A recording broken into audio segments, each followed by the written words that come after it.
Tingnan mo nga naman guys, napakaganda ng kulay ng sunset ngayon dito guys.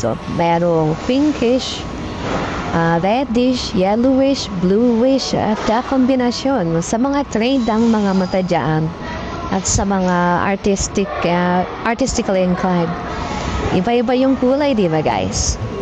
Napakaraming kulay ang kombinasyon dito at napakaganda nga guys.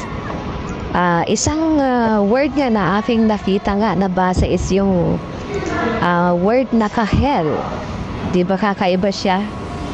At kung inyong i-research siya, ito'y pertaining ito sa sunset guys. Di ba napakaganda ng sunset?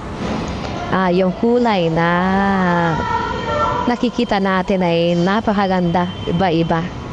Kaya lagi akong natutuwa pag nakakapanood ako ng sunset guys. Dito kasi sa Dolomite, punta tayo guys dito.